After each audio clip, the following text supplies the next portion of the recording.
to church. Thanks for coming. It's good to see you. How was the ride from New Boston? I bet it was super scenic. My ride from Brookline was not super interesting. I mean, it would have been nice, but I wasn't paying any attention. I was trying to not, I was not paying attention to the foliage. I was trying to sip my coffee, eat my breakfast, and not crash. You did not need to know that. Jared told me to tell jokes. So I don't know any jokes. Very casual.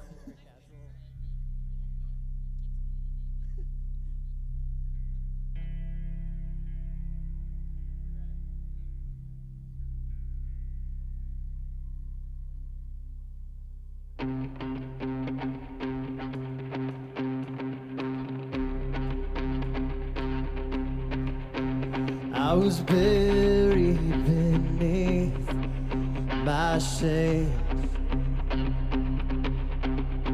Who could carry that kind of weight? It was my turn till I met it. I was bleeding but not alive. All my failures I tried to hide. It was my turn till I met you.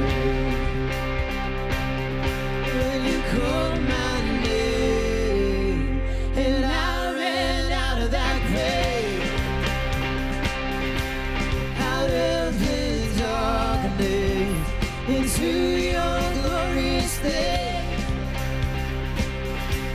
You called my name and I ran out of that grave, out of the darkness into your glorious day.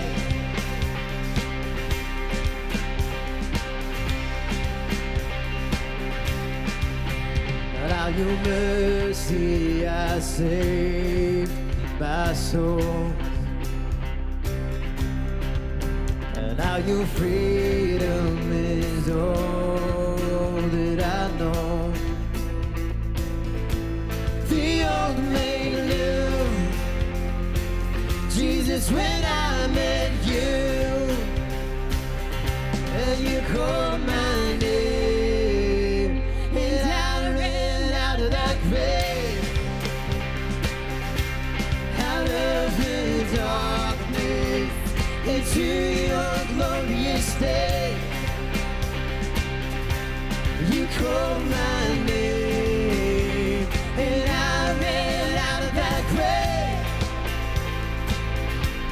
out of the darkness into your glorious day.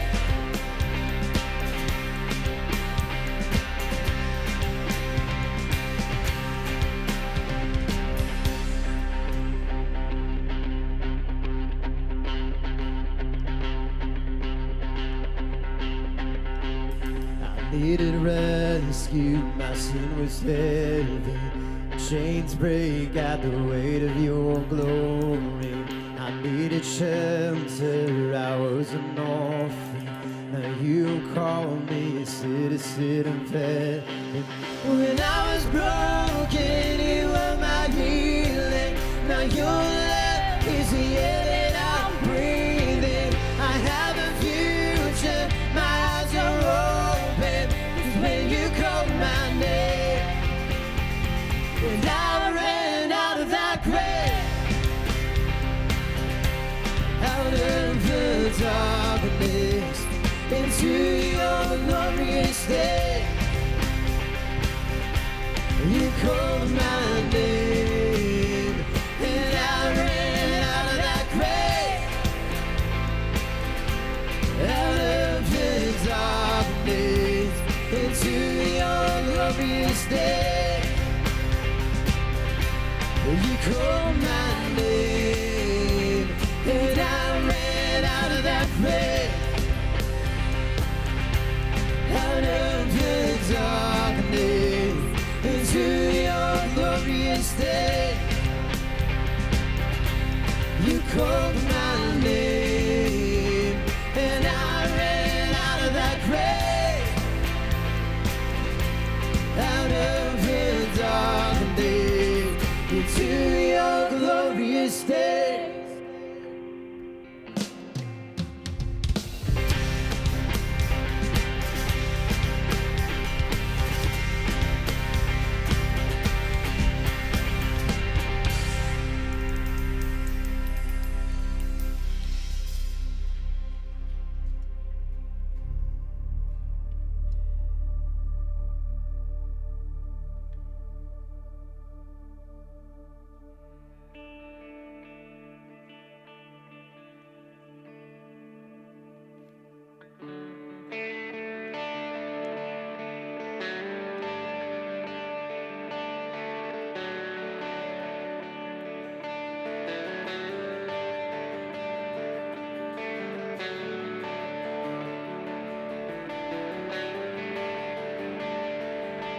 As the Spirit is moving over the water, Spirit, come move over us.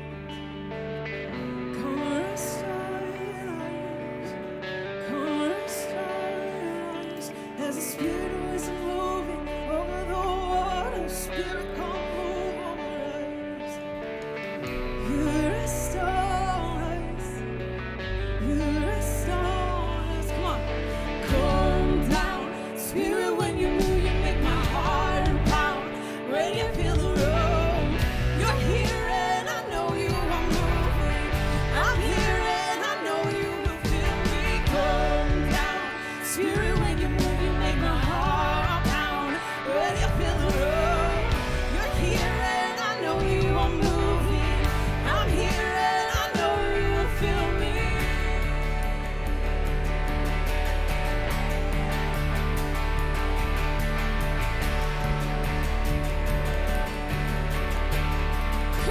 Sing fire, fire and wind, come to it again, sorry.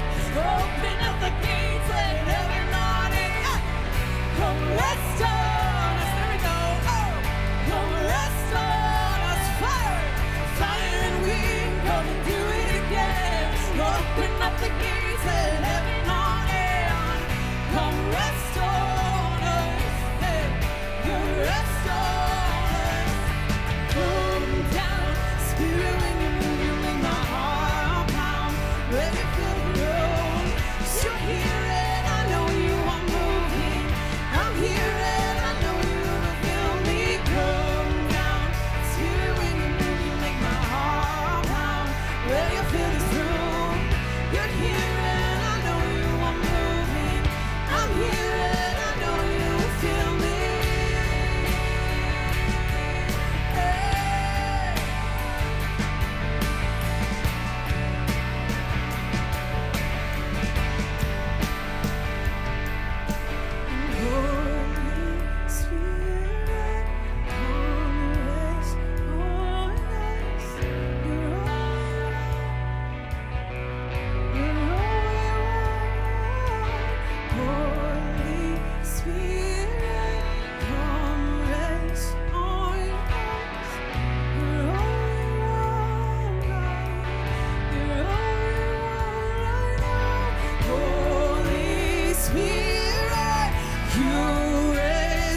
make my heart pound as you fill this room.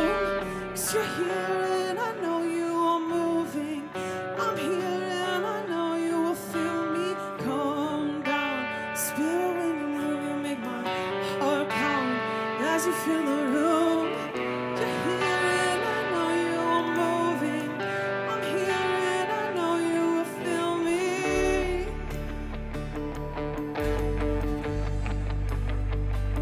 You feel me.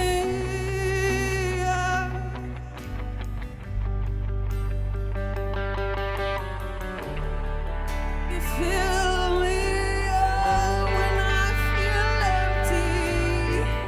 You feel the illusion of separateness and show me how present you are, God. Oh, so faithful to be patient with my perceptions of you, God. Hey. And Holy Spirit, come rest on us. You're all we want. You're all we want. Holy Spirit, come rest on us. You're all we want. You're all we want. You're all I want, God. All I want, God.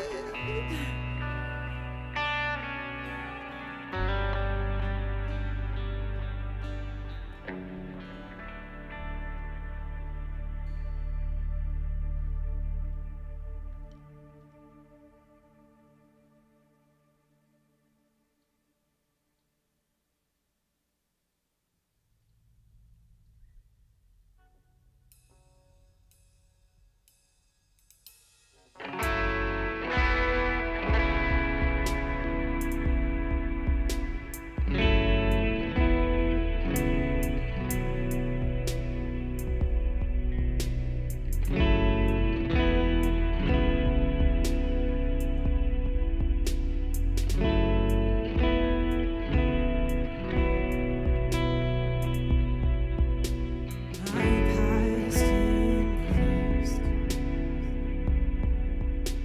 my sins forgiven. I'm blameless in your sight. My history's written. Oh, let's sing that again. My past embraced. All sins forgiven. I'm blameless in your sight. My history's written. Sing you delight. 'Cause you delight in showing mercy. And mercy triumphs over judgment. You delight in showing mercy. And mercy triumphs over judgment. In love, great love. Oh, fear cannot be found in you. There will never be a day you're uncertain of the ones you choose. Sing that again. Oh, love, great love. No fear cannot be found in you. And there will never be a day you're uncertain of the ones you choose. You delight in showing mercy. And mercy triumphs over judgment every time, yeah. You delight in showing mercy.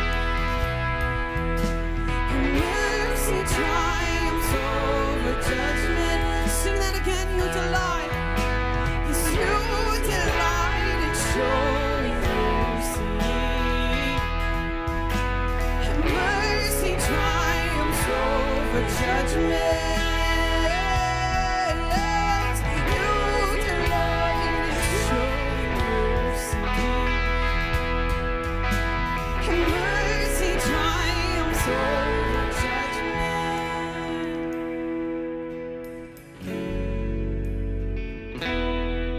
You delight in the goodness of yourself, the goodness of yourself. So I will spend my days loving the one who has raised me up from death to life, from wrong to right. You're making all things beautiful. So I will spend my days loving the one who has raised me up from death to life, from wrong to right. You're making all things beautiful. So I will spend my days loving the one who has raised me up from death to life, from wrong to right. You're making all things beautiful. So I will spend my days loving the one who has raised me up from death to life, from wrong to right. You're making all things beautiful.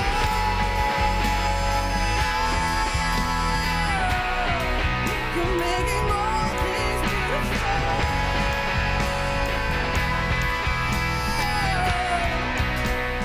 All things beautiful, you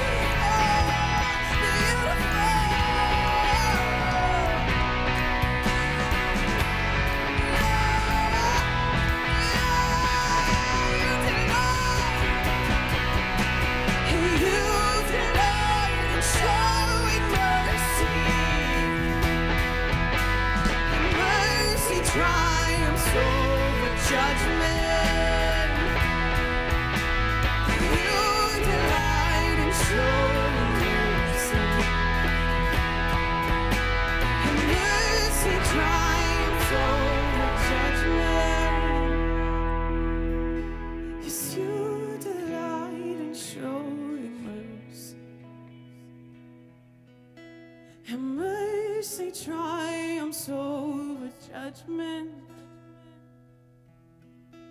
You delight in showing mercy,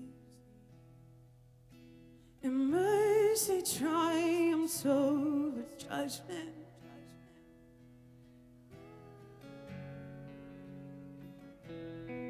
Every time, God, the final word is full of love. Every time, God, your kindness is mind-blowing, God. Your kindness is sometimes offensive, but it's always the best. Your kindness is the best, God. Yes. Your kindness, it is the best, God.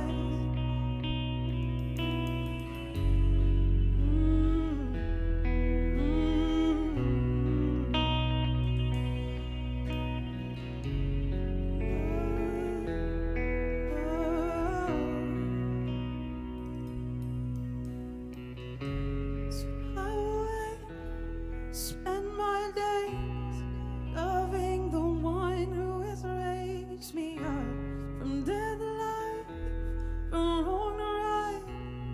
You're making all things beautiful. So I will spend my days loving the one who has raised me up from death to life, from wrong to right. You're making all things beautiful.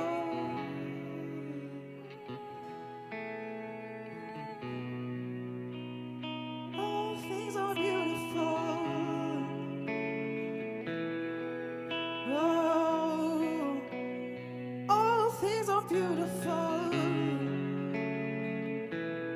just as they are. so beautiful.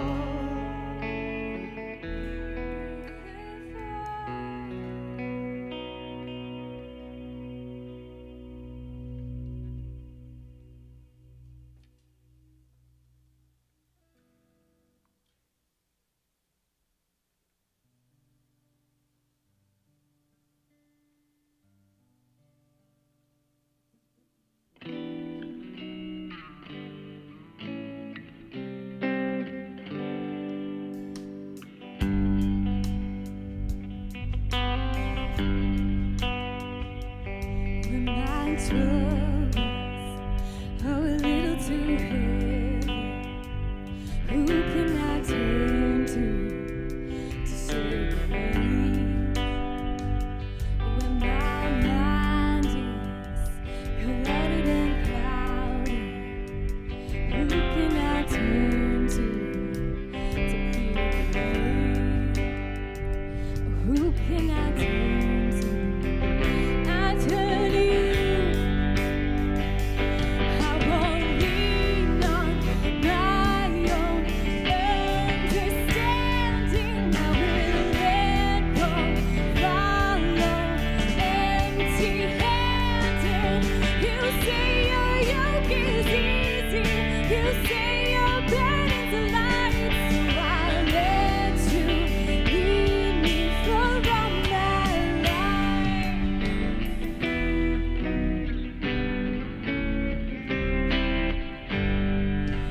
My past is still trying to haunt me. Who can I turn to give me grace? When my future is a little uncertain, who can I turn to today? Oh, who can I turn to? I turn to you. I won't lean on my own understanding. I will let go, follow empty-handed. You say your yoke is easy. You say your burden's light. So I'll let you lead me for all my life. I won't lean on my own understanding. I will let go, follow empty-handed. You say your yoke is easy. You say your burden's light. So I'll let you lead me for all my life. So I'll let you lead me for all my life. Some days are long, some work is tough. Whatever I lack, you make it up. Your yoke is easy. Your burden's light. You give me life, you give me love. Whenever I'm dry, you fill my cup. Your yoke is easy. Your burden's light. Some days are long, some work is tough. Whatever I lack, you make it up. Your yoke is easy. Your burden is light. You give me life, you give me love. Whenever I'm dry, you fill my cup. Your yoke is easy. Your burden is light. I won't lean on my own understanding. I will let go, follow empty-handed. You say your yoke is easy. You say your burden's light. So I'll let you lead me for all my life.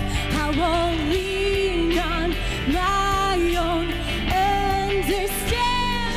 I will let go, follow empty-handed. You say your yoke is easy. You say your burden's light. So I'll let you lead me for all my life. I know your yoke is easy. I know your burden's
Lord bless you and keep you, make his face shine upon you, be gracious to you. The Lord turn his face toward you and give you peace.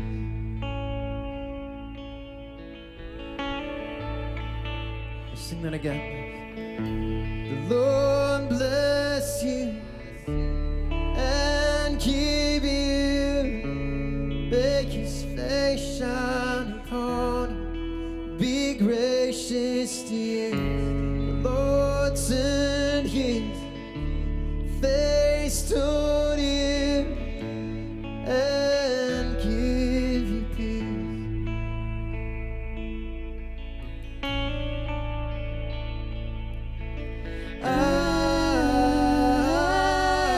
Amen. Amen.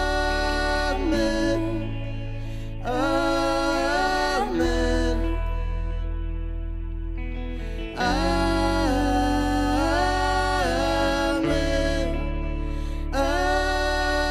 Amen. Amen. Lord bless you and keep you, make his face shine upon you, be gracious to you. The Lord turn his face toward you and give you peace.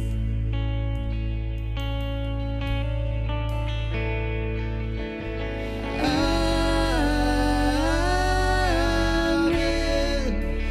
Amen.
upon you and 1,000 generations, and your family, and their children, and their children, and their children. May His favor be upon you and 1,000 generations, and your family, and your children, and your children, and their children. May His favor be upon you and 1,000 generations, and your family, and their children, and their children, and their children. May His favor be upon you and 1,000 generations, and your family, and their children, and their children, and their children. May His presence go before you and behind you and beside you, all around you and within you. He is with you. He is with you in the morning, in the evening, in your coming and your going, in your weeping and rejoicing. He is for you. He is for you. He is for you. He is for you. He is for you. He is for you. He is for you. He is for you. And amen. And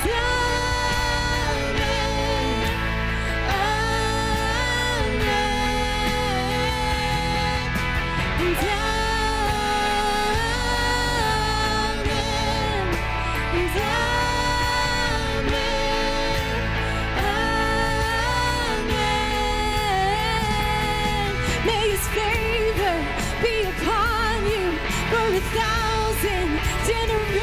generations in your family, and their children, and their children, and their children. May His presence go before you, and behind you, and beside you, all around you, and within you. He is with you, He is with you in the morning, in the evening, in your coming, and your going, and your weeping, and rejoicing. He is for you, He is for you, He is for you, He is for you, He is for you, He is for you, He is for you, He is for you. And amen, and amen, amen, and amen, and amen, amen. One more time. May His favor be upon you for 1,000 generations, in your family, and their children, and their children, and their children. May His presence go before you, and behind you, and beside you, all around you, and within you. He is with you, He is with you in the morning, in the evening, in your coming, and your going, and your weeping, and rejoicing. He is for you, He is for you, He is for you, He is for you, He is for you, He is for you, He is for you, He is for you. And amen, and amen, amen, and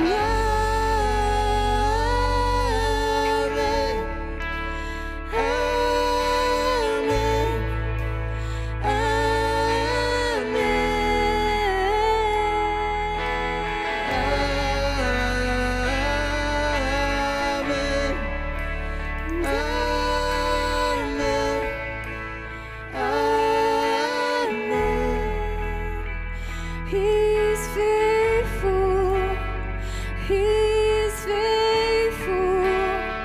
He's a man of His promises, He's a man of His promises. Oh, He's faithful, oh, He's faithful.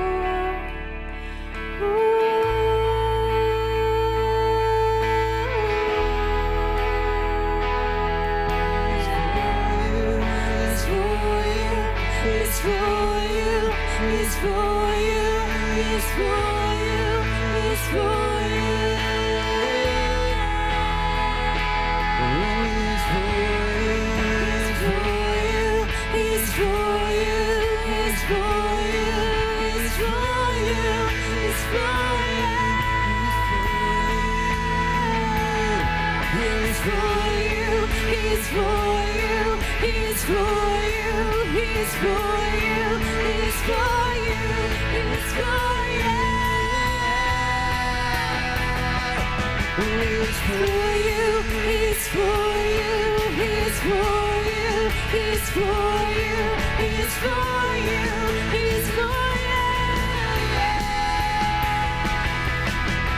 And amen, and amen, amen, amen,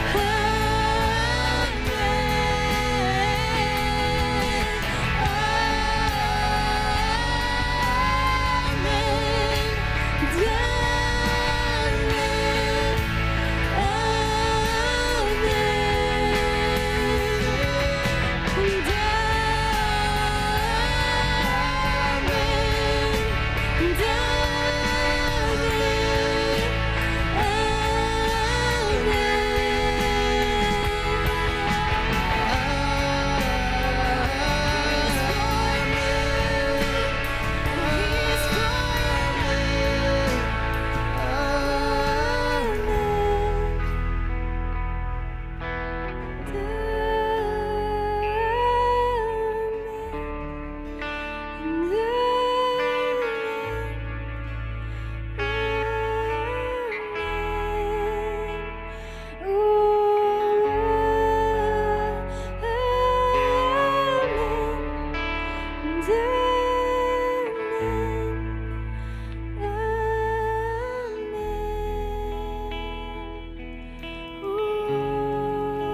It's not too good to be true.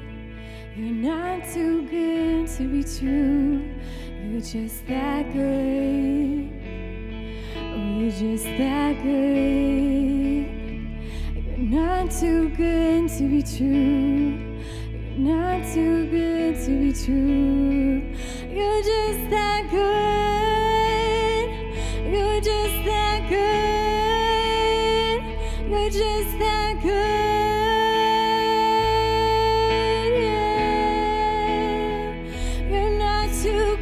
To be true, you're not too good to be true. You're just that good. You're just that good. Ooh, ooh, yeah.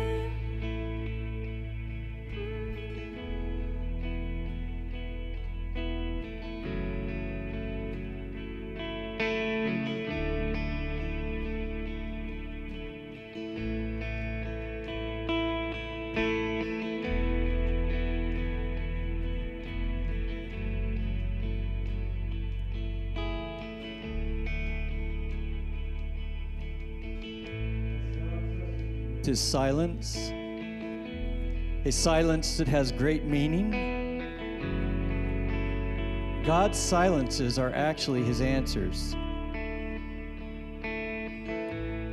Just think of those days of absolute silence in the home of Bethany when Lazarus was sick and Jesus was not coming.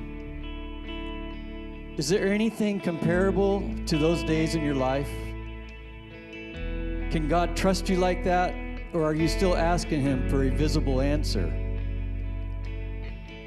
God will give you the very blessings you ask if you refuse to go any farther without them. But his silence is a sign that he is bringing you into an even more wonderful understanding of himself.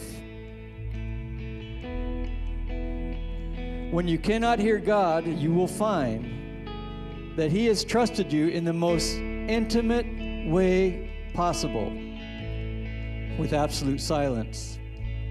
Not a silence of despair, but one of pleasure, because he saw that you could withstand an even bigger revelation. Father, I want to thank you because you are so good. You are always good. You never stop being good. And throughout history, God, there have been seasons and there have been times when you cannot find the evidence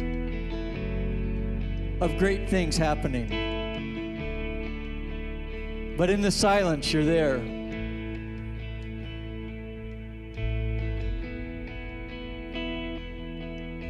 And it becomes ever so obvious that you are calling to your people to stand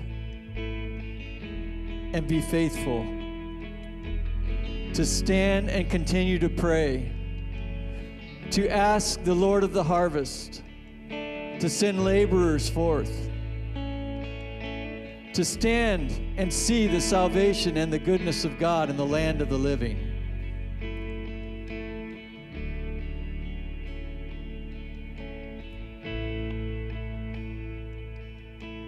Instruct us through the silence.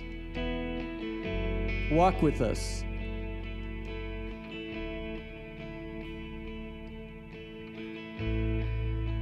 Teach us your ways, which are higher than ours.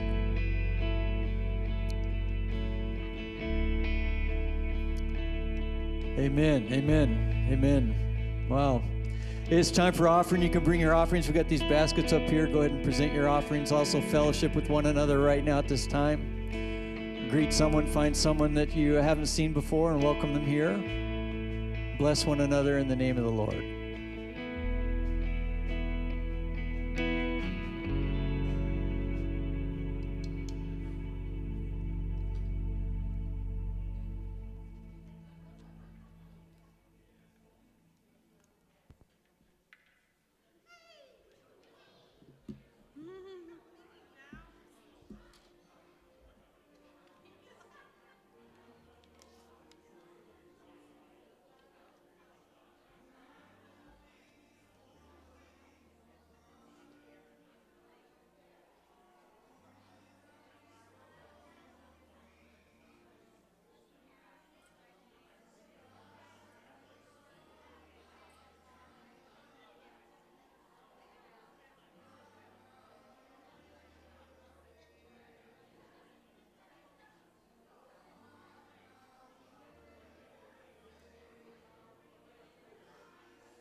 just open heart surgery for life now, and there's no going back. And there's something about how Joel thinks and speaks and explains that gives language to the complexities that we can feel sometimes, the complexities of our own stories, the complexities of other stories, and being able to grow in empathy and understanding.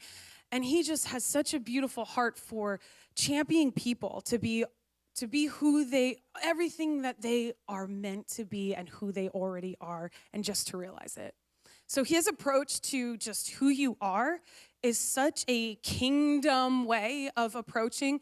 I was just like, my heart just resonates so much with who he is and what he can carry. And it is such a great honor to be able to call someone who I saw, who became a hero of mine, to be a friend now. So would you guys welcome Joel Hubbard as he comes and share this morning?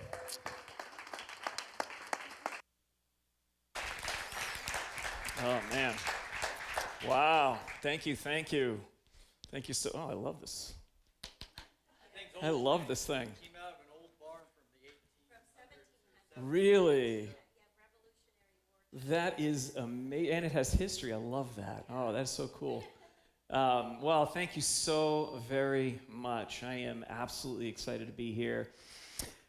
Wow, this is a moment for me for a lot of reasons. But thank you, Serena, and really appreciate you. Wow, I've talked with you so many times. I've never heard you sing, and I'm like, oh my gosh.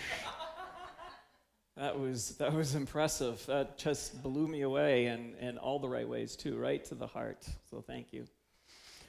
Well, yes, as Serena said, I'm Joel Hubbard. In 2016, I woke up on a Tuesday morning in my vacation, and it was like camp with our family. We go to a Christian camp every year, and I woke up on that Tuesday morning and I knew something was wrong. My head felt like it was filled with bees, and my vision was somewhat narrowed, and it was kind of fuzzy on the sides. And I knew what this was because I've had this off and on since I was 20, right around 22. And the doctors have tested me multiple times. They just come out with just a chronic fatigue. That's what you're experiencing, But it would come and go, and there'd be times of total, like, crazy amounts of energy, and then I'd crash. And I crashed hard. And I had been pushing very, very hard, growing the church that we were pastoring, a vineyard church in the Boston area. And I was doing about 70 to 80 hours a week, and I could not sleep. So I'd go for 3 weeks of total no sleep. Like, there were some days where I would literally pray through the night because I was like, well, there's nothing else to do. So I'm just going to pray, And I couldn't sleep. I couldn't shut the switch off. It felt like I was on, and the accelerator was pressed down. And I remember thinking to myself, this cannot sustain. Something's going to happen. And it did. And that morning when I woke up, I knew this was going to last for a bit. So I prepared. But the thing that was interesting was just before then I had felt like I had, it's one of those prayers where you've been heard and you don't like it, because it was one in which I felt like God was going to hold me to this, but I said, God, I can't stop. And I heard this thing of like, you're on a leash and I'm going to let you run. But then the leash is going to snap back at some point. And I was angry. I was angry at God for allowing that to be the case, because I wanted that to somehow change. I didn't like this feeling that I had, which was I just could not stop. I was pushing and pushing and driving and driving. And so I woke up that morning and I knew something had to change. And I didn't know what was going to change. I didn't know how it was going to change. But in the weeks to come, I ran into, and I don't even remember how, but someone maybe have told me about a podcast on the Enneagram, and it was the only one at the time. It was with Ian Cron and Suzanne Stabile, called The Road Back to You. And so I started listening, and I'd heard of it before, and I was like, yeah, it's one of those stupid systems I don't really care about, not interested in. But I did anyways, and it started to speak to me in a different way than anything had ever spoken to me. It slowed me down. I started feeling myself breathe again. And then I remember starting to put some of the practices in, and without telling anybody. And there's nothing I do without telling people. I tell everybody about everything I'm interested in. So, it's always like my wife is like, here we go, another one of Joel's magic carpet rides, It's like I'm always onto something new, something different. That's my personality. I'm bored easily, so I need variety. And so chasing the new, chasing the interesting. But this time I was quiet. I didn't say anything about it. And I knew I wasn't supposed to. I just had that sense of like, stay quiet about this and do the work. And so I began doing the work. And I'll explain what that means, certainly in 2 weeks when we meet again. And we do this workshop. So I began doing the work, and as I did the work, things started changing in me. I started feeling more peaceful, more restful, and more joyful.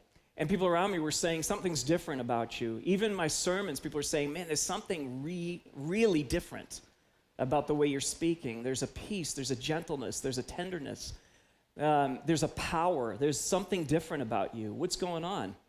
And I wasn't going to say anything, so I didn't really say anything for another year. And in 2017, I told my wife in January, I said, I think I'm supposed to get certified in this, and I don't know what that means. I don't know what I'm going to do with it. I just feel like I'm called to this. And she said, I do too. My wife's not one who says yes to things. My wife is the one who says, yes, but, and here's all the threats and all the warnings and all the possible problems that'll come with what your big ideas are. And so she said yes. And then she did say but she said yes, I feel like you're called to this. I feel like this is you. And so I went and began my certification process in the summer, so the summer of 2017. And when I got done, I had to do a bunch of work to complete the certification. And my assistant pastor, who's a worship guy, he comes from the megachurch world, so he'd done a ton of productions, a ton of stuff. And so he knew what to do, and he said, hey, why don't we put these up on podcast? And I said, yeah, okay, whatever, He put them up on podcast, and then several weeks later, he says, Joel, something's really crazy. He said, we have like thousands and thousands and thousands of downloads. And I'm like, what? From what we said? Like, I didn't think anything of what we did. It was just my certification work, and I liked it, but that was it. And then about 8 weeks into it, he's like, okay, we just passed 50,000. And like, it just kept going and going. And then within 2 years, we passed 1 million downloads. And so, we thought we should probably do something about it. Like, a lot of our business friends were like, you guys are like business stupid. You get like a lot of brilliance in this area, but you're really dumb when it comes to this stuff. And it's accurate. We are. And so it took us a couple years. We figured out we should probably do something about it. And we created The Art of Growth, and with a lot of help from people who knew what they were doing. And that's been what has consumed my life, and I absolutely love it. We got to do a workshop for, it was kind of a beautiful redemption. We were able to do something for a Vineyard Church in Phoenix a couple weeks ago, and that was an awesome time. And so this was really fun.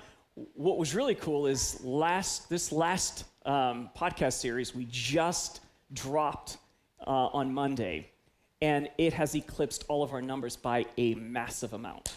So we were shocked. On the first day, we had 7,000 downloads. Within 2 days, we had 20,000 downloads. So, and a lot of that credit goes to Dan, who is our editor.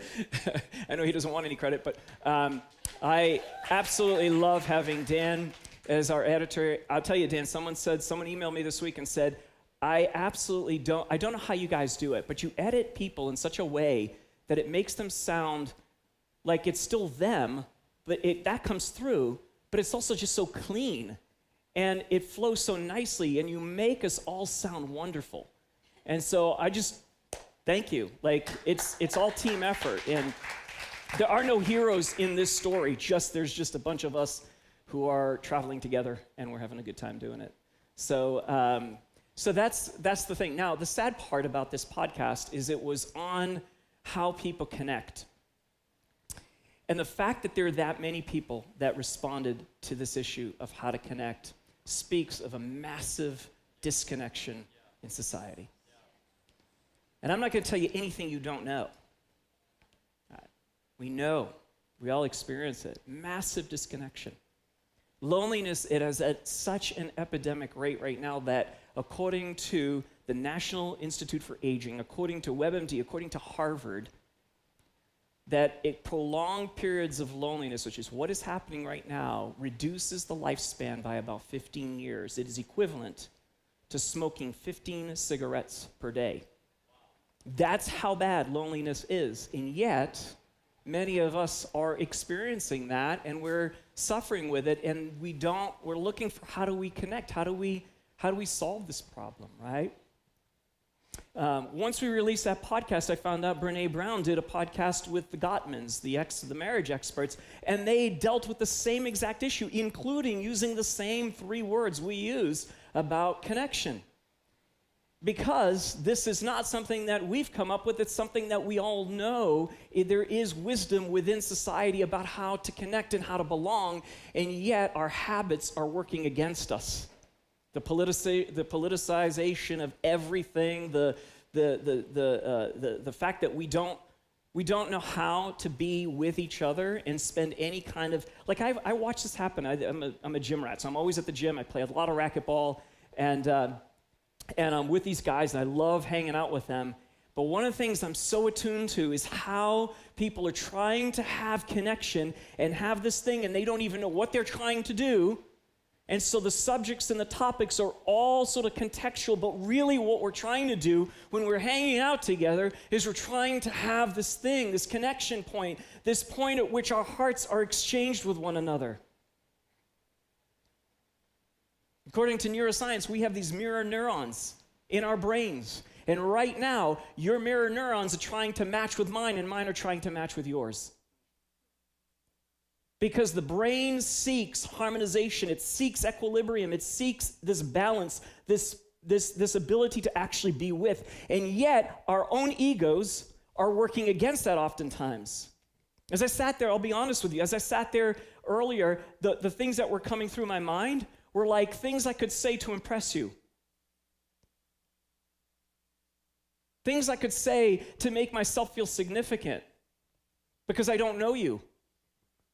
And because I don't know you, I feel a sense of insecurity, a sense of vulnerability. I need you to like me. I need you to think of me positively. I also need to feel a sense of significance. And all of that is happening underneath.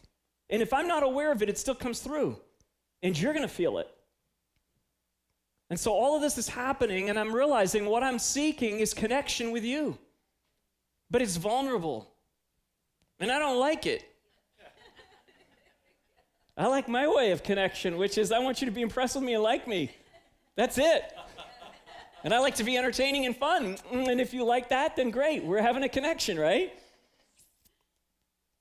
So weird. So weird. All the things that we do that prevent the depth of connection that our hearts are so hungry for. Now, if I say that in terms of relationship with people, what do you think that is in terms of our relationship with God?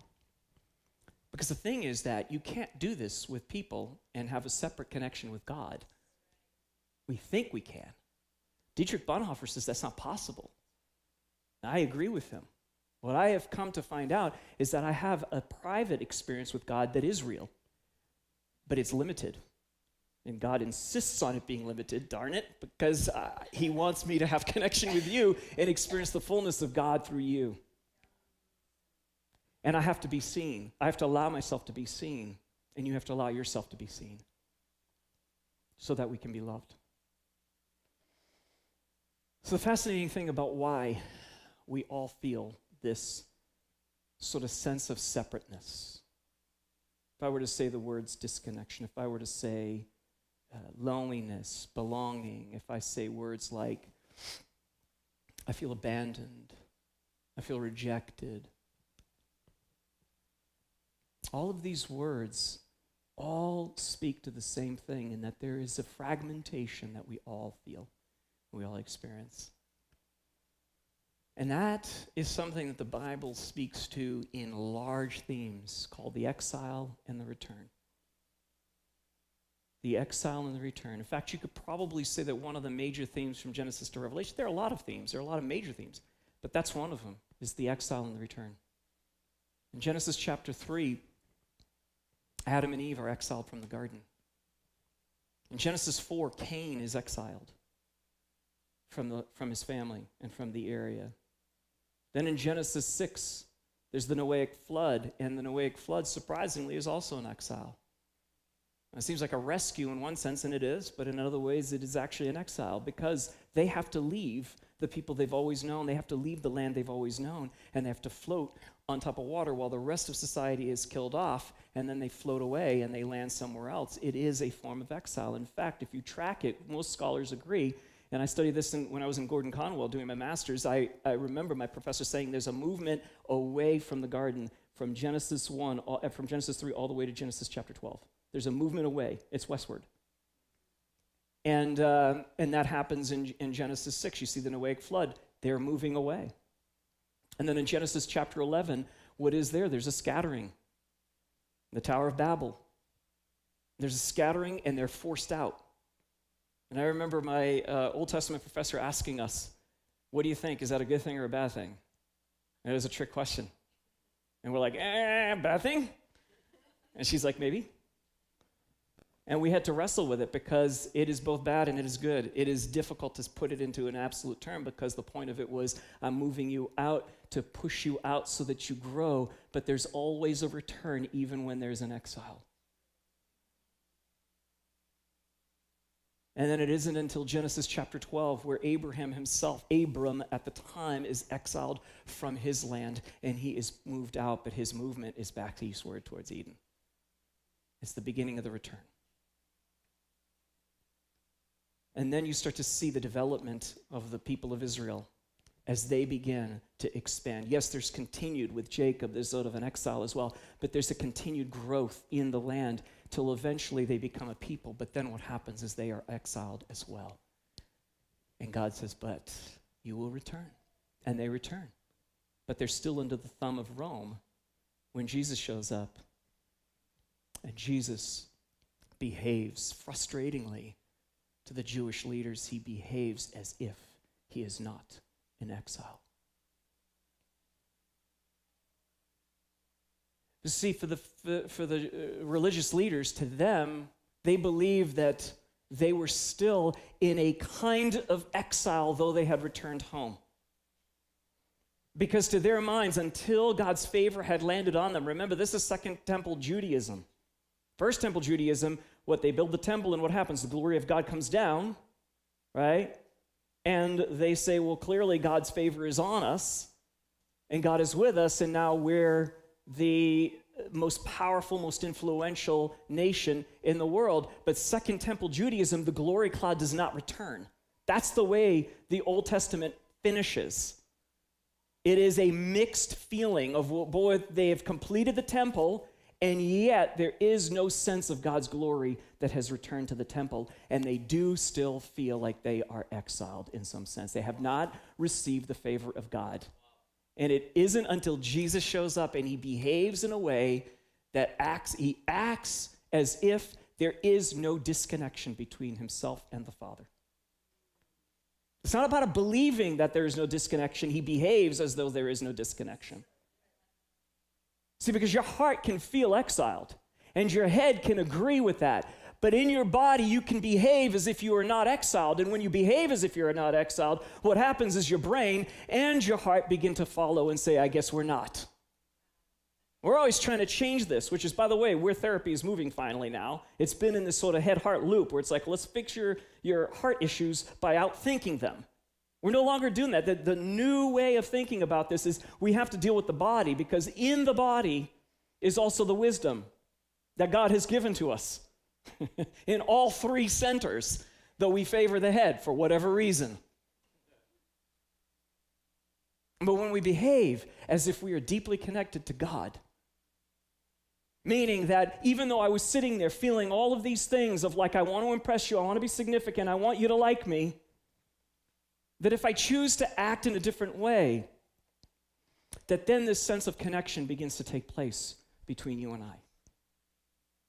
If I open up and I allow myself to be seen, and what I receive from you is grace and love, then I can continue to move forward in being open and truthful about who I am, and you can too. And so the exile, there are sort of three returns I want to talk about. Remembering the self, remembering your light, and remembering community. I'm going to use remembering in that double entendre. Fancy term. I had to say that because it makes me sound smart. The double meaning of remembering, right? The remembering is recalling, but remembering is also bringing back together that which was disconnected. So there's the remembering of the self. This is where the exile oftentimes first takes place. When you were young, there were certain things you had to exile about yourself in order to survive in this world. Because who you are, as you were when you were a child, was insufficient to make its way through the world. Right? I remember being that kid. You know, I grew up in a family of 5 kids, and second the oldest boy. And I felt like my role, this is why personality, you're born with your personality. It's shaped and adapted by your environment, but you're born a certain way. The 3 of us, 3 oldest ones, were born the same way, raised the same way. We came out very differently from each other. And so I came out as the one that I had to entertain. That was my job. And so I did. I made my family laugh at dinner time, and I did anything for a laugh. Didn't care what it meant. I didn't care how I looked. I wanted that experience, and it was a lot of fun to see my mother dying and my dad trying to keep his composure because he didn't like it. And if I could get him to crack a smile, I was like, yeah, score, you know. But he was hard. He was a hard nut to crack. And then I remember there was a switch somewhere around 7 years old, and my dad became really angry towards me. And it was sustained anger, and it turned into a lot of violence, and it turned into a lot of other things. Too much for me to share this morning here, and probably too traumatic. Not for me anymore, but it would be maybe for you. So, but it was a horrible, horrible, horrible upbringing after that. And I just tested this by just to make sure it wasn't my recollection. I asked my other siblings if that was the case, and yeah, that's true. That's true. That did happen to you. And my dad, in an apology later on, when we reconciled, he said to me, I tried to change you. I tried to change your personality, Joel, and I'm sorry. I'm sorry. You reminded me far too much of my older brother, and I tried to change you. And what I realized was that there were parts of me that I could no longer allow because they were too painful. They would cause too much trouble in my environment, and so I edited those out. And then in 2017, when I was there at the training, at the Enneagram certification training, I remember breaking down and weeping like a baby for a good period of time. I just couldn't stop crying. And it was beautiful. It was like healing tears. And I remember my heart waking up and joy returning to me. And I felt like God said to me, that's your gift. That's your gift. And after 10 years of every Sunday preaching and preaching with angry preaching, and I did to my shame, I preached angry for 10 years. And I woke up and I started preaching with joy. And people said, wow, that's your magic. That's who you are. Right? There's parts of all of us. We've all edited these parts of ourselves in order to survive, in order to exist. But now you move from a place of surviving, and guess what? The good news is you don't have to live in a place of surviving anymore. You can live in a place of thriving. That's your next stage. And all of you are ready to some degree for that. The way we have to do this is by welcoming back the different parts of ourselves. And thank you so much to the worship team this morning, because you killed me in all the right ways. I sat back there and bawled my eyes out, and I felt all kinds of things returning to my own heart. Because I went through a very painful process. We had to close our church last year, and it was extremely, extremely painful process. And to sit there and have these different parts of me, these hopes that I had had for years, just kind of evaporate, and to have those things start to come back. And I said yes to them. And we'll do some of these practices in a couple weeks of welcoming back the different parts of ourselves. Because as you welcome those different parts of you, you can actually be loved fully. As long as you're editing and exiling these parts of yourselves out, they can never be loved by God or by anybody else. Even the shameful, sinful parts of you. 2 weeks ago, I had done some binging on a video game. Like, real binging. Like, I was there hours. And I was like, I'm going to win. And I was like, you know, one of these players is like, oh, I'm so competitive in everything I do. I'm like, I'm going to beat these guys. And I'm so mad. So I'd come back in the game. Let's start up again. Let's do this again.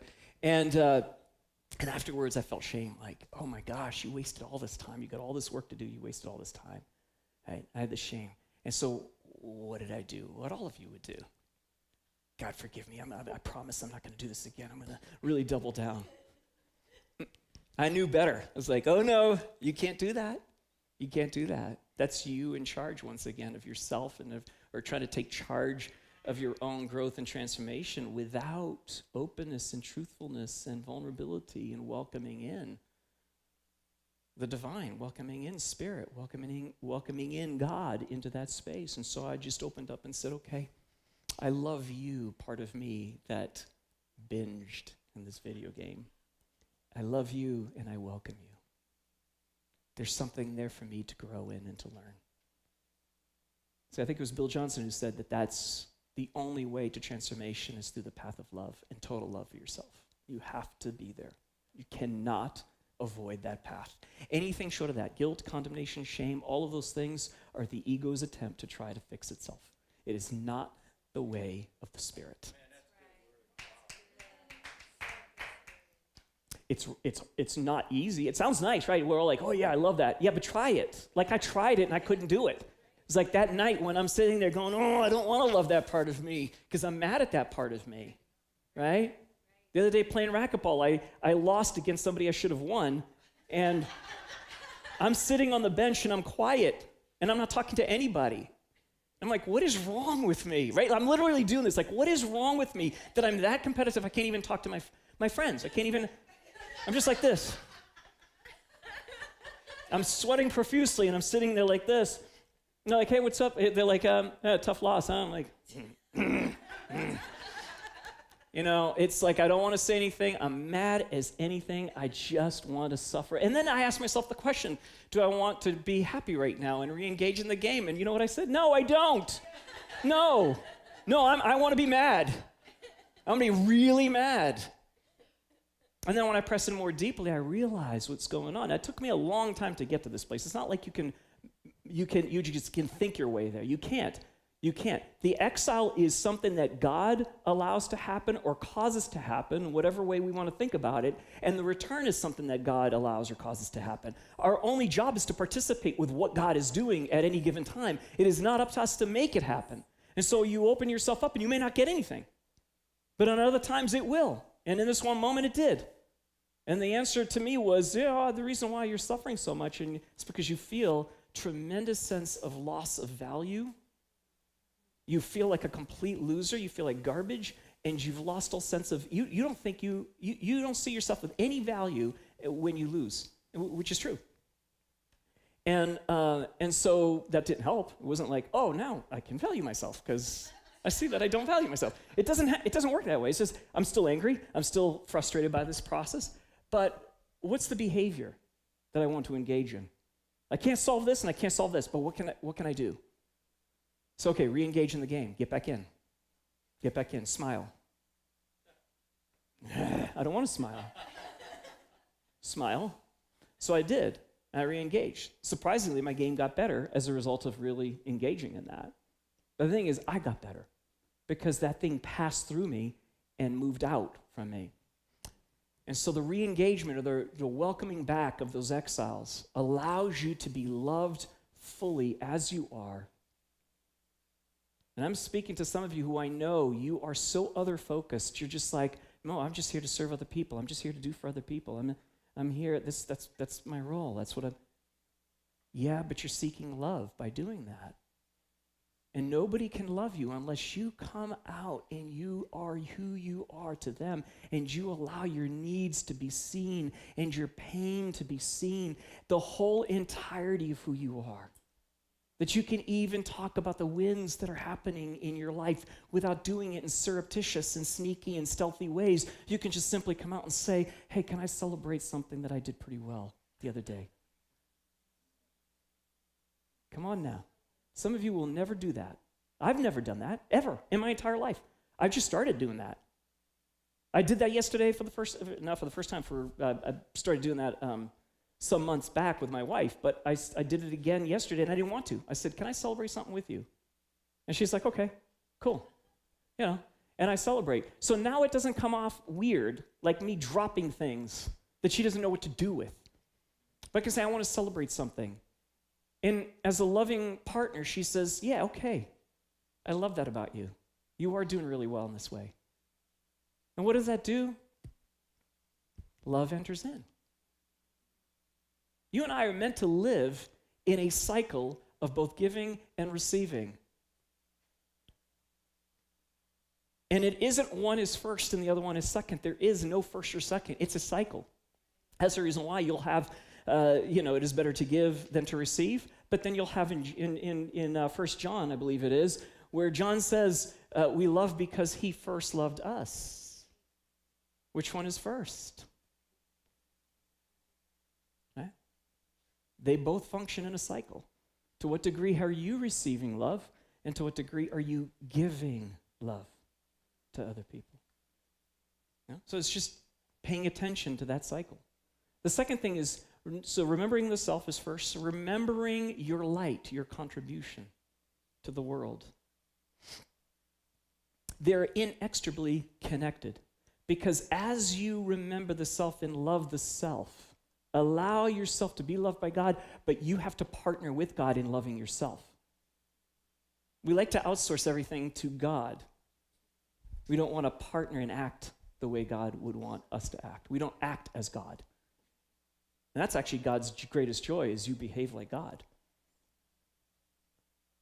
So you love yourself. We get all goosey around that, like, oh, well, you're not supposed to love yourself. Oh, really? God loves you. Are you not partnering with God in loving yourself? It shows in all kinds of weird ways, the way you behave. But when you love yourself, there is this deepening sense of grace and love for the world all around you. Because the things that you hate about yourself, you will also hate about people around you. We're connected, folks. This is how it works. The parts of me that I reject, I end up rejecting in you. But when I show love and compassion to all of me, then when I see you, I weep with you. I've never wept as much as I do now. I weep all the time. I coach people, thousands of people from all over the world. And when I meet with them, it does not matter who they are. I end up crying oftentimes with them because their pain is something that I feel now inside me. I've never felt anybody else's pain. I felt compassion for people, but I've never felt their pain deep inside me.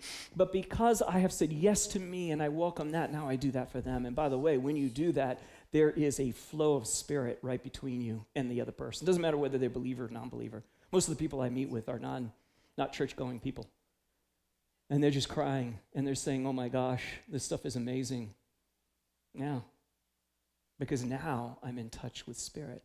See, the thing is that someone said this, it was really amazing. I never thought about that, but many of us get saved or got saved, and we oftentimes got saved in one dimension. Either our thoughts were converted, or our feelings were converted, or our behavior was converted. But seldom are all three converted. And my heart was hardly converted, because that's where the biggest pain for me was, so I rejected it. I've never really been a heart-centered person. So a head-centered, yeah, for sure. But not heart-centered. And when I began to open up and allow that vulnerability, it's terrified me, is that's when I began to connect with people. And now, when you love that way, what ends up happening is then your contribution, your light, is also the thing that you start to remember. Here's why. When you edited yourself, when you exiled part of yourself when you were young, you didn't exile just a part of yourself, you exiled your contribution to the world, you exiled your light. Because they're connected. They're absolutely connected. And I never even thought of this until I started being healed in this area of my own heart around the area of joy. Because I had exiled out that part of me. Now, was it mature? Was it appropriate at 7, 8, 9, 10 years old when I was doing it? No. All my jokes were highly inappropriate. They were very offensive, and sometimes they were hurtful to a lot of people around me. So I didn't know how to use that gift. But because it was slammed and crushed, I exiled the entire thing. See, our discernment is terrible when we first start out. We're just like, that part of me, gone, right? And yet there's a part of that is your gift and your contribution to the world. Think about the areas of your deepest pain. They will oftentimes be the area of also your greatest gifting. And that's your light. That is your light. And folks, you cannot act in any other way authentically and actually feel a sense of deep belonging unless you live fully into the light that is yours to live. Because once I finally started doing that and I realized that coaching people one-on-one was really my greatest strength and my greatest gift, and I did that and I was terrified doing it. It was so scary because that was also the place I'd been the hurt. To do this when I was a kid, I'd love to help people. I'd go to people, and, I can, and I would talk to them and I would give them advice, and of course it was terrible, but it was still the energy, my energy was still going in that direction, right? A good and wise sage or mentor would have said to me, I see that you are leaning in this direction. It must mean something. Let's see if we can really hone that gift. Right?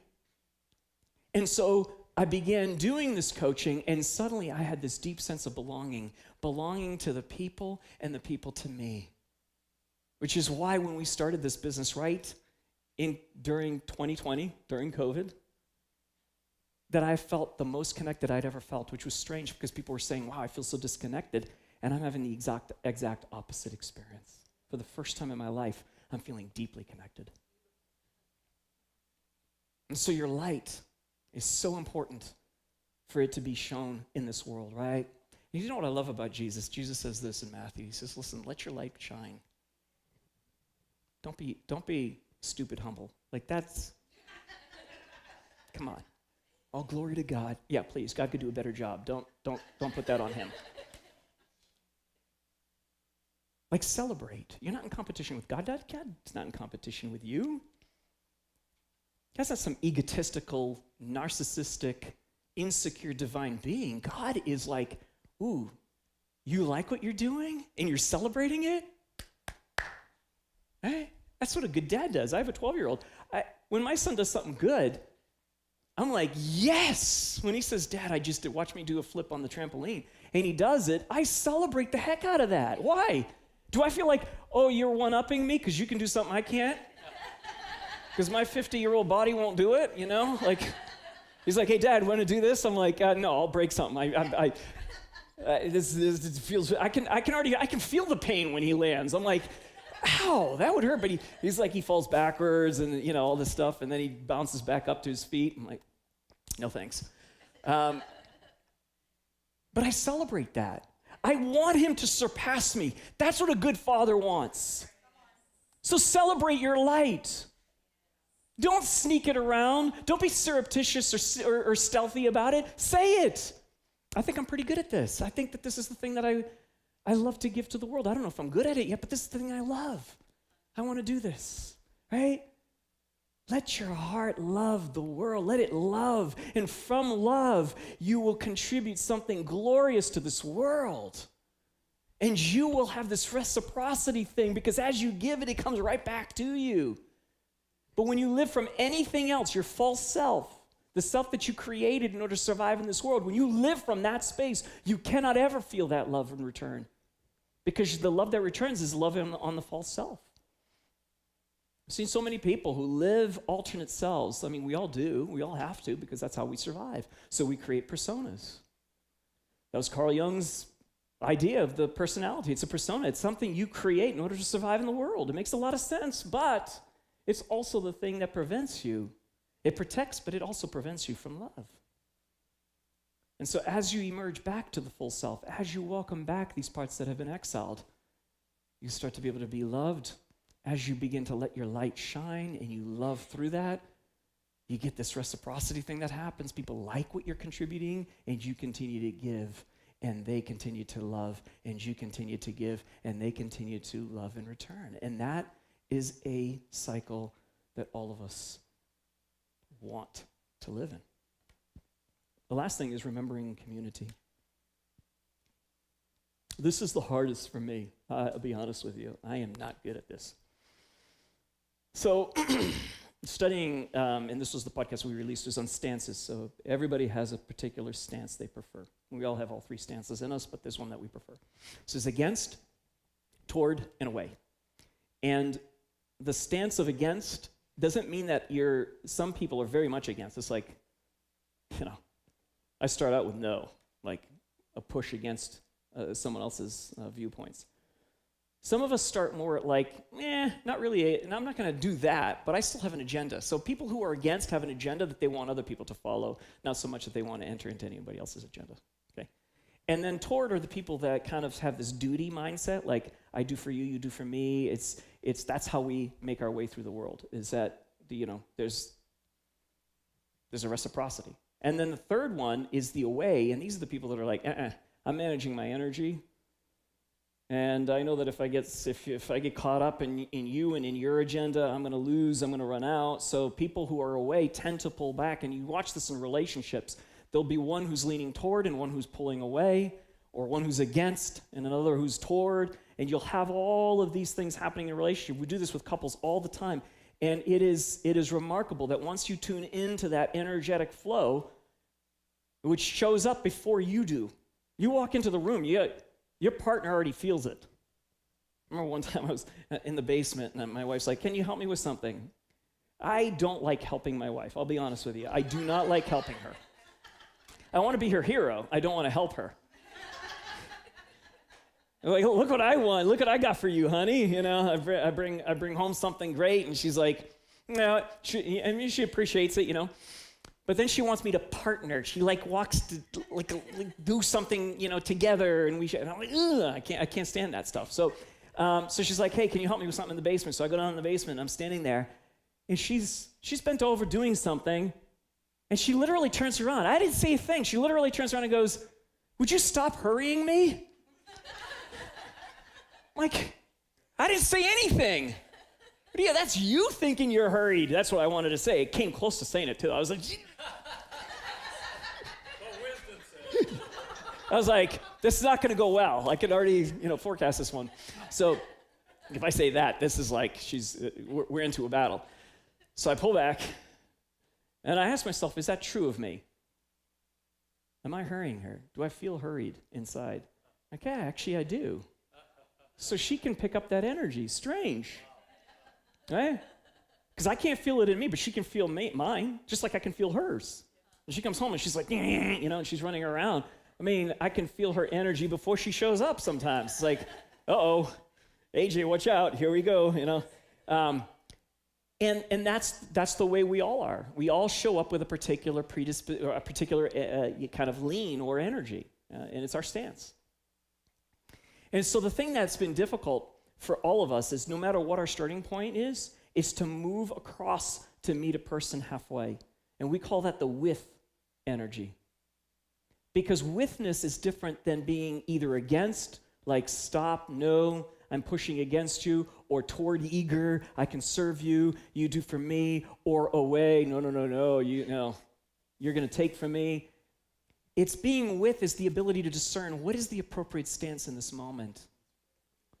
Does that person need a little bit more toward energy from me? Like I need to come toward them. The other day where Patty and I are watching some Netflix series, and she's got the remote in her hand. I hate it when she has the remote in her hand because when she starts talking, nothing happens on the remote. She just starts talking and the commercial's still going. And I'm like, yeah, sure, yeah. And in my mind, I'm like, will you just play the movie? Would you just play the next in the series? Like, so, this is not about the movie, is it? This is about connection. But I'm making it about the next in the series. not about her, not about us. And yet the very thing I want sitting here is what? I don't feel it because I don't tune into that need. I tune into the need of I want to watch the next thing, right? I don't tune in naturally to the need of I need connection. But if I lean into my own heart, I realize that's what I want from her. And that's what I want with her. And that's why sometimes we go to bed and I still feel that emptiness, and so I'm trying to consume more. It's like more stuff, more videos, more reading, more. Why? Because I didn't get enough? Why? Because I'm trying to satisfy this, and the ways I'm going about satisfying this is in every other way than to actually have connection with the people that I love. And how do you do connection?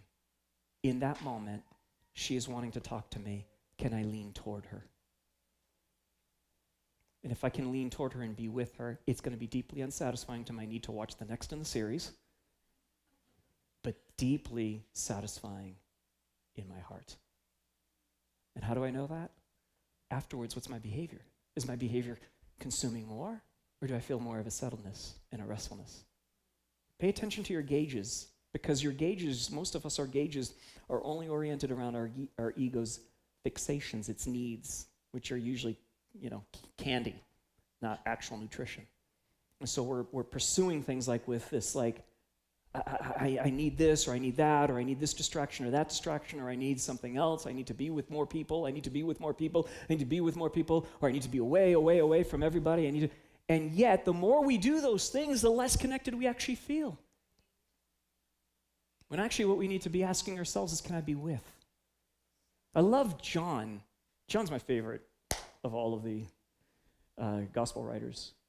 In the beginning was the Word, and the Word was with God.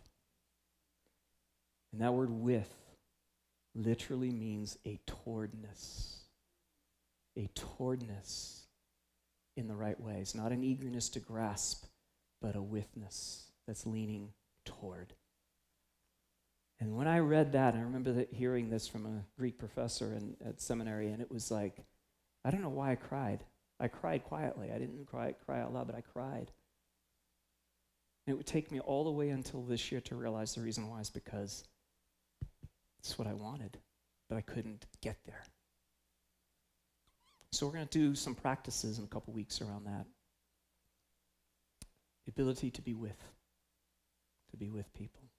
Remembering community. Let me give you two last things to think about. These two things are very difficult to do on a consistent basis, but it's compassion and celebration as a means towards remembering and feeling that deep connection and belonging to community. See, compassion means to literally suffer alongside of. And passion meaning suffer. It means to suffer alongside of. If I were to break you all up right now and I were to say, I want you to open up and share with one another something that you're struggling with, something that's difficult and painful. I guarantee you, at least one of us here, including me, definitely in my past, I no longer do this, but I would have immediately tried to rescue you from your pain. How many are fixers in this room? Yeah, we're fixers. I can solve that for you. Let me fix that. You ever see that video? It's hilarious. I promise you got to watch this thing if you haven't seen it. But it's this couple talking, and the woman has a nail in her head.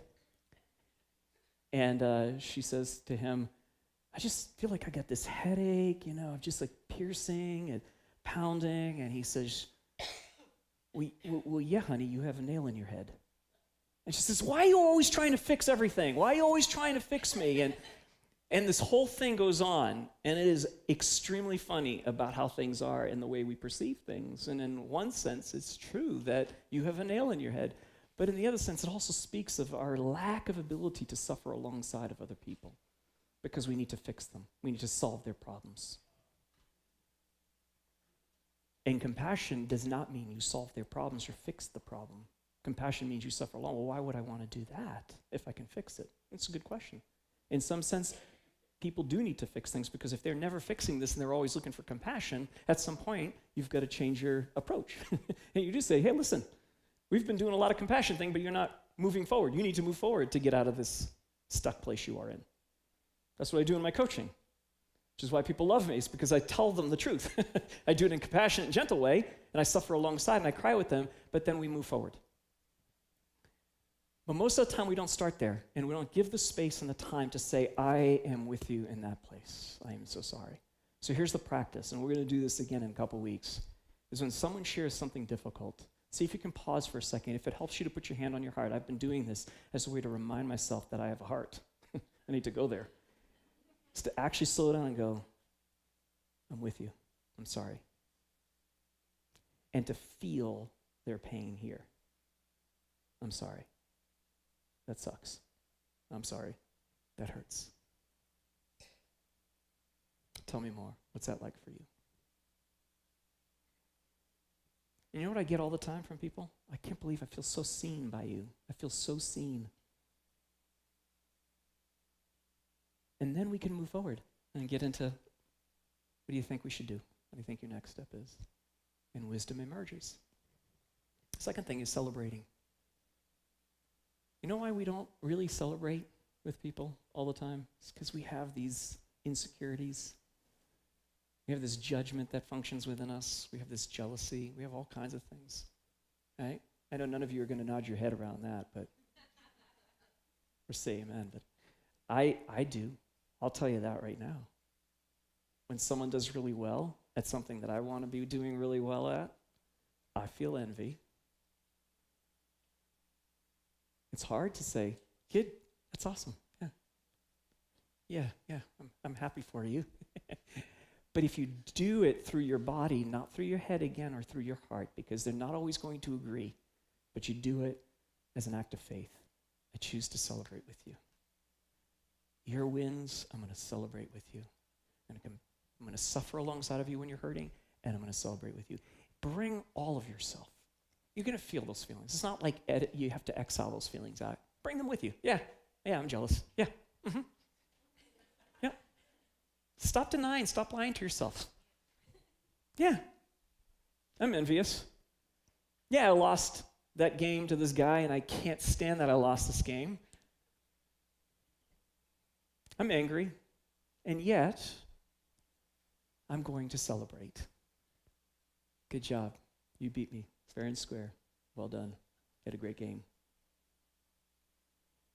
And then what happens is afterwards, I walk away still feeling really angry, and then it goes away. It's gone like that. Why does it go away so fast afterwards? And why do I feel more connected the next time I'm with that person? See, check your gauges. See what happens after. Test it. And you'll see what happens is there'll be a deeper sense of connection than you ever imagined. So this is what we're going to be looking at in a couple weeks. You're all going to come, right? You're all coming? And we're going to dive more into the Enneagram, into personality, because that'll help you see why your personality looks a particular way and acts a particular way. And it's a tension. It goes in a direction. So you'll be able to see what happens there. It opened my eyes. It changed my parenting. It changed my relationship with my wife. Both of us have said, man, I wish we had run into this decades ago. We've been married for a long time, and my son as well. Same thing. Like, I didn't know. And I remember at 6 years old, I said, which Winnie the Pooh character is dad? He goes, you're Tigger. I was like, yeah, that's pretty accurate. And he's like, I said, which one's mommy? He's like, oh, she's Rabbit. I said, yeah, that's accurate too. I said, which one are you? He's like, I'm Piglet. It's like, Piglet? I wouldn't have thought you would have picked that. It's like, is that because you're ode to the deer? Uh-huh. Is that because you think a lot about bad things that are going to happen? Mm-hmm. You do that even tomorrow? Mm-hmm. Really? Even like the next day after? Mm-hmm. Is that all the time for you? Yep. It's like, oh my gosh, I didn't know. No wonder my parenting wasn't really working for you. So then I started changing how I parented him. It changed everything. So, anyways, I'm done. How do I finish? I don't even know how to finish this anymore.